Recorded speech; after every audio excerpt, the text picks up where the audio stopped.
మీ business ఏదైనా మీ ఊర్లో promotion చేయాలంటే అది సుమన్ టీవీతోనే సాధ్యం. ఇప్పుడే సంప్రదించండి. హాయ్ నమస్తే, వెల్కమ్ టు సుమన్ టీవీ. నేను మీ ఉదయ్ని. కేంద్ర ప్రభుత్వం 2024-25కు సంబంధించి బడ్జెట్ని ప్రకటించడం జరిగింది.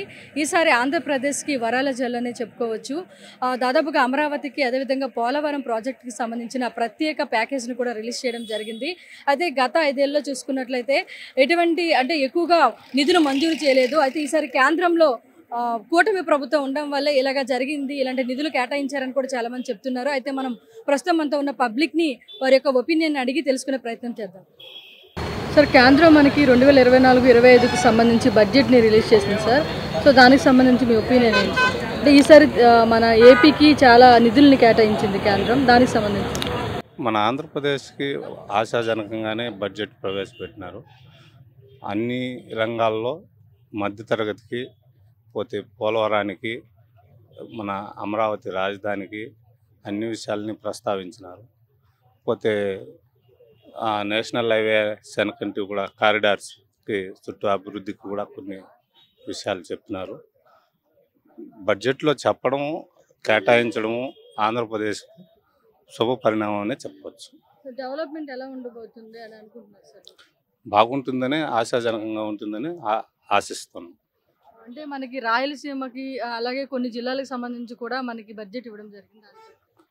రాయలసీమకి సంబంధించి బెంగళూరు, హైదరాబాదు కారిడార్కు సంబంధించి అలొకేషన్ చేసినారు. దానివల్ల కూడా రాయలసీమ, కర్నూలు, అనంతపురం జిల్లాల్లో మంచి పరిశ్రమలు వస్తాయని ఆశాజనకంగా ఆశిస్తాం.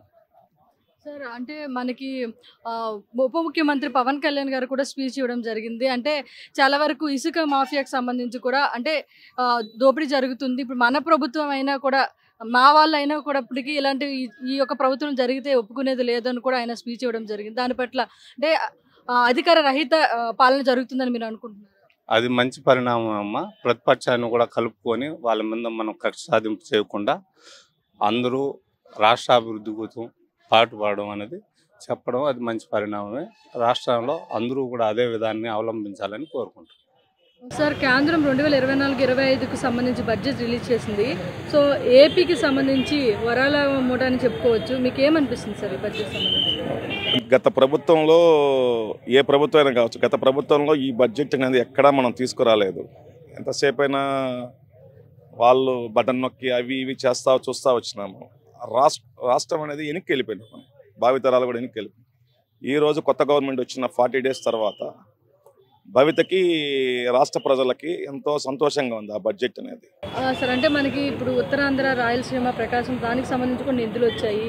అదేవిధంగా పోలవరం ప్రాజెక్టుకి సంబంధించి కూడా నిధులు అనేవి 12,000 కోట్ల వరకు కూడా మంజూరు చేయడం జరిగింది. అంటే డెవలప్మెంట్ దిశగా వెళ్తుందంటారా ఏపీ?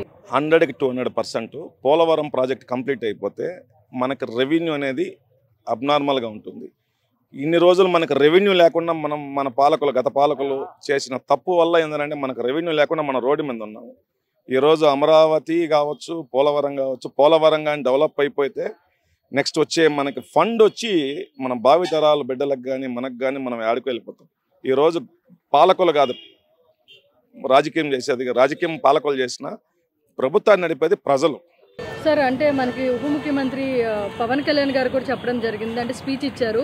అంటే ఇసుక దోపిడీకి కూడా సంబంధించి గత ప్రభుత్వం లాగా ఈ ప్రభుత్వంలో కానీ చేసినట్లయితే సొంత వారైనా, సొంత పార్టీ వారైనా కూడా యాక్షన్ తీసుకోవాల్సి ఉంటుంది అని చెప్పి ఆయన చెప్పడం జరిగింది. అంటే అధికార రహిత పాలన ఏమైనా ఉంటుంది అని చెప్పొచ్చా సార్? 100కి 200% ఏ రోజు గవర్నమెంట్లో ప్రమాణ స్వీకారం చేశారు ఆ రోజు నుంచే ఇసుక మీద మాఫియా అనేది మొత్తం కొలాప్స్ అయిపోయింది. ఎవరికి కావాలో వాళ్ళ ఆధార్ కార్డు ఎత్తుకొని పోయి వాళ్ళకి ఎంత కావాలో అంత తీసుకొని వస్తున్నారు.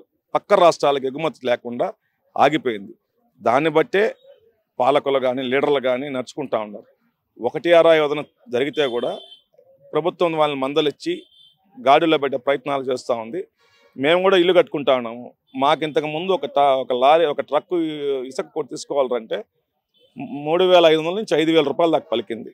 ఈరోజు మాకు 1,000 రూపాయలకు వస్తూ ఉంది. సో మాకేందంటే ఈరోజు పోలీసుల కన్నా ప్రజలే రివర్స్ అయిపోయినారు. ఎక్కడ కూడా ఏంటంటే నువ్వెవరే మాఫియా, నువ్వు మాకు అడ్డదారులు మాకు అమ్మేది, మేము డైరెక్ట్గా ఆధార్ కార్డు ఎత్తుకొని పోతే మాకు ఇంత కరెక్ట్గా వస్తుంది అంటున్నారు. ఈరోజు పవన్ కళ్యాణ్కి ఇంటెలిజెన్సీ వాళ్ళు చెప్పకపోయినా ప్రజలే వాళ్ళకి మెసేజ్ పెడతా అంటే రెస్పాండే జరుగుతుంది. నిన్నగాక మొన్న వచ్చి శ్రీకాళహస్తిలో జరిగింది. వేరే లారీలు పోతున్నాయి చెన్నైకి, ప్రజలు ఆపేసినారు. ప్రజలు ఆపి డిప్యూటీ సీఎం గారికి మెయిల్ పెట్టారు. వెంటనే స్పందించేసి సీజ్ చేసినారు. అదే ఇసుకని 800 రూపాయలు గవర్నమెంట్ నిర్ణయించిన రేటుకే కట్టుకునే వాళ్ళకి ఇచ్చారు. వర్కర్లకైతే పని బాగా దొరికింది.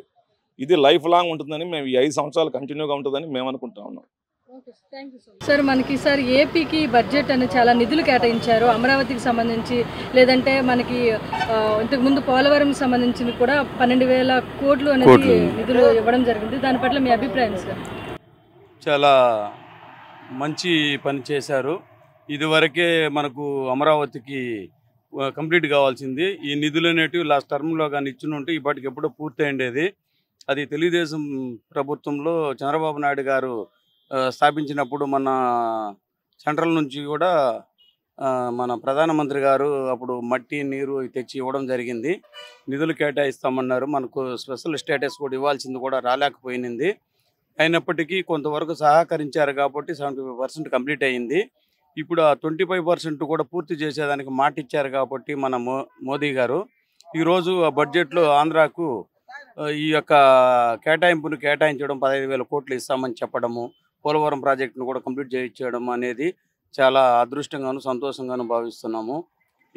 ఇదే విధంగానే మన ఆంధ్ర పట్ల వాళ్ళు శ్రద్ధ చూపించి మన ఆంధ్రాని ప్రత్యేక హోదా కూడా ఇస్తే ఇంకా బాగుంటుందని చెప్పని కూడా కోరుకుంటున్నాం. ఎన్నో పరిశ్రమలు వస్తాయి. ఈ యొక్క అన్ఎంప్లాయ్మెంట్ కూడా మనకు తీరుతుందని చెప్పని కూడా కోరుకుంటున్నాం. ఇది చాలా సంతోషకరమైనటువంటి నిర్ణయం. అంటే మనం చూసుకున్నట్లయితే గత 5 years బిఫోర్ కనుక మనకి ఎటువంటి నిధులు కూడా పెద్దగా రాలేదు. ఈసారి అంటే మన టీడీపీ అదేవిధంగా కూటమి ప్రభుత్వం కూడా ఉంది కాబట్టి అధికారంలో ఇవి వచ్చాయని అంటారా, లేకపోతే ఏంటి సార్? ఈ కూటమి కారణంగానే ఈరోజు మనకి ఈ యొక్క నిధులు రావడం కూడా. ఎందుకంటే 2019 నుంచి 24 వరకు కూడా వైఎస్ఆర్ కాంగ్రెస్ పార్టీ, సెంట్రల్లో బీజేపీ ఇద్దరు కూడా కలిసి ఉన్నప్పటికీ కూడా మన ఆంధ్రాకు అంతగా ఒరిగిందేం లేదు. ఇప్పుడు Telugu Desam party, Janasena party, BJP కూటమి వల్ల మోదీ గారు ఇచ్చినటువంటి కమిట్మెంట్ కూడా ఈసారి కరెక్ట్గా నిర్వర్తించారు.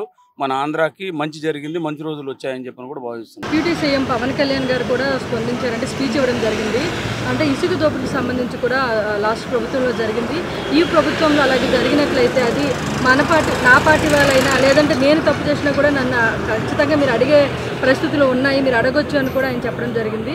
అంటే ఎట్లా సార్, అంటే ఏమైనా ఈయన అధికార రహిత రాజకీయం చేయడానికి అంటే పరిపాలన చేయడానికి భావిస్తున్నారని మీరు అనుకుంటున్నారా? అట్లా ఏం లేదమ్మా. వాళ్ళు మేనిఫెస్టోనే పెట్టారు. పవన్ కళ్యాణ్ గారు ఏదైతే మన స్టేట్ వెనకబడిపోతానికి కారణం ఈ నిర్మాణ రంగం సరిగ్గా లేదు, ఇసుక సిమెంటు ఇవన్నీ ఎక్కువ ఉన్నాయి కాబట్టి దానివల్ల వేలాది మంది బిల్డింగ్ కార్మికులకి, తాపీ మేస్త్రులకి, కూలీలకి పని లేదు అనేది అబ్జర్వ్ చేసి ఇసుక కానీ మనం సప్లై చేస్తే మిగిలిన అన్నీ కూడా సెట్ రైట్ అవుతాయి అనే ఉద్దేశంతో వాళ్ళు మేనిఫెస్టోలో ప్రామిస్ చేశారు. ఆ ప్రకారం ఇంప్లిమెంట్ చేస్తున్నారు. కాబట్టి దాంట్లో రాజకీయం చూడాల్సిన పని లేదు. వాళ్ళు స్టేట్ వెల్ఫేర్ దృష్ట్యా తీసుకున్న డెసిషన్ అది. సార్ అంటే మనకి ఇప్పుడు నిధులు కేటాయించడం జరిగింది కేంద్ర ప్రభుత్వం. అవును. సో ఇక డెవలప్మెంట్ దిశగా మన ఏపీ వెళ్తుందంటారా? ఖచ్చితంగా వెళ్తుంది, కానీ ఇదే సరిపోదు. ఇది స్టార్టింగ్ మాత్రమే. At the same time in future also we are expecting more funds from central government. అది అంటే ఇంతకుముందు సెంట్రల్ గవర్నమెంట్ వాళ్ళు మొన్న పట్టించుకున్న పాపాన పోలేదు, అది అందరికీ తెలిసిన విషయమే. ఇప్పుడు కొంత చేంజ్ అనేది వచ్చింది. సెంట్రల్ గవర్నమెంట్ అది కూడా బీజేపీ గవర్నమెంట్, ఇక్కడ కూడా కూటమి గవర్నమెంట్ ఉంది కాబట్టి రాబోయే రోజుల్లో మిగతా ఫండ్స్ కూడా యాజ్ పర్ ప్లానింగ్ ప్రకారం వస్తాయి అనేది ఎక్స్పెక్ట్ చేస్తున్నాం. ఇప్పుడు వచ్చిన ఫండ్స్ అనేది పర్వాలా బాగానే వచ్చినాయి అనేది మా భావన. కేంద్ర ప్రభుత్వానికి నరేంద్ర మోడీ గారికి, అదే అమిత్ షా గారికి, వాళ్ళిద్దరికీ ప్రత్యేక ధన్యవాదాలు. ఎందుకంటే ఏపీకి ఈరోజు మంచి అమరావతి ఇన్ని రోజులు 5 సంవత్సరాలు మూలపడిపోయినా దాన్ని కేంద్రం గుర్తించి 15,000 కోట్లు ఫస్ట్ టైం ఎన్డీఏ కూటమి ఫస్ట్ టైంగా పవన్ కళ్యాణ్ సార్ కానీ, చంద్రబాబు నాయుడు సార్ కానీ అందరూ చొరవతో ఎంపీలు అందరూ కూడా కలిసి అందరూ కేంద్రంపై ఒత్తిడి తెప్పించి చేసిన దానివల్ల ఫస్ట్ టైం ఇంత భారీ బడ్జెట్ రావడం ఏపీలో ఇదే ఫస్ట్ టైంగా ప్రతి ఒక్కరు కూడా చాలా ఆనందంగా ఉన్నారు, చాలా సంతోషంగా ఉన్నారు. అదేవిధంగా విదేశీ చదువుకుంటున్న పిల్లలందరికీ కూడా వాళ్ళకి విద్య కానీ వాళ్ళకి ఆర్థిక సహాయం కానీ అన్నీ కూడా అందించాలని ఏపీ సీఎం సార్ కానీ చంద్రబాబు నాయుడు కానీ పవన్ కళ్యాణ్ సార్ కానీ దీన్ని గుర్తించి చదువుకున్న పిల్లకాయలకి అందరికి కూడా మంచి భరోసా ఇచ్చి ఇక్కడ చదువుకున్న పిల్లకాయలకి ఇబ్బంది లేకుండా చేయాలని చాలా సంతోషంగా ఉందమ్మా, చాలా ఆనందంగా ఉంది. సార్ అంటే నిధులు అయితే కేటాయించారు, అంటే డెవలప్మెంట్ ఎలా ఉండబోతుంది? డెవలప్మెంట్ చాలా బాగుంటుంది. చంద్రబాబు నాయుడు కానీ పవన్ కళ్యాణ్ సార్ కానీ చాలా అమరావతిని కానీ పోలవరం కానీ ఎంతైనా సరే ఈ రెండు కంప్లీట్ చేసి మన రాయలసీమకు కానీ కోస్తాంధ్రకు కానీ ఎన్నికబడిన వర్గాలన్నీ కూడా మంచి డెవలప్మెంట్ చేసి చంద్రబాబు నాయుడు మన విజన్ నాయకుడిగా ఉంటారమ్మా. సార్ అంతేకాకుండా డిప్యూటీ సీఎం పవన్ కళ్యాణ్ గారు కూడా స్పీచ్ ఇవ్వడం జరిగింది. అంటే చాలా వరకు ఇసుక దోపిడీ జరిగింది లాస్ట్ ప్రభుత్వంలో, ఈసారి కూడా ఒకవేళ మన ప్రభుత్వంలో అలా జరిగినా లేదంటే నా సొంత వాళ్ళు చేసినా లేదా నేను తప్పు చేసినా కూడా మీరు క్వశ్చన్ చేయొచ్చు అని చెప్పి ఆయన స్పీచ్ ఇవ్వడం జరిగింది పవన్ కళ్యాణ్ గారు. దీనికి సంబంధించి అంటే ఎలాంటి అంటే ఆయన అధికార రహితంగా ఉండాలని చెప్పి ఆశించి అంటే ఆ విధంగా ఆయన చెప్పడం జరిగిందా? మేడం చాలా సంతోషం కాదు. ఆ రోజుల్లో ఇసుక కొనాలంటే ఒక ట్రిప్పర్ కొనాలంటే ఒక ట్రాక్టర్ కొనాలంటే 6,000 7,000 పడేది. ఈరోజు అందరికీ ఫ్రీగా ఇసుకిస్తున్నారు. గవర్నమెంట్ మంచి నిర్ణయం చేసింది. దానివల్ల పేదవాళ్ళు కానీ వర్కర్లు కానీ మేస్త్రీలు కానీ అందరూ బాగుపడతారు, అందరూ సంతోషంగా ఉన్నారు. అదేవిధంగా ప్రతి ఒక్క ఇల్లు కట్టుకునే వాళ్ళు హ్యాపీగా ఇల్లు కట్టుకుంటున్నారు. ఆనందమైన మాట కదా ఇది. అందుకని పవన్ కళ్యాణ్ సార్ చెప్పింది మంచి నిర్ణయం. అంటే ఆయన ఇలా కూడా చెప్పారు, ఒకవేళ నేను తప్పు చేసినా కూడా మీరు అవును, పవన్ కళ్యాణ్ సార్ స్ట్రైట్ వర్డ్గా చెప్తారు. ఏదైనా కానీ ఉన్నదే చెప్తున్నాడు. ఏదైనా సరే నేను తప్పు చేసినా మా పార్టీ వాళ్ళు తప్పు చేసినా ఎవరు తప్పు చేసినా నిందించని చెప్తాను. ఓకే, మనం ఇక్కడ చాలామంది పీపుల్తో మాట్లాడడం, వాళ్ళ ఒపీనియన్ కూడా తెలుసుకున్నాం. ఇదే విధంగా ఏవైతే నిధులు మంజూరు చేశారో అవి ప్రాపర్గా కనుక ప్రభుత్వం అనేది యూజ్ చేస్తే అన్ని రంగాలలో ఏపీ అనేది ముందుకు వెళ్తుంది, డెవలప్మెంట్ దిశగా కొనసాగుతుందని కూడా మనతో చాలామంది చెప్పడం జరిగింది. Keep watching Suman TV.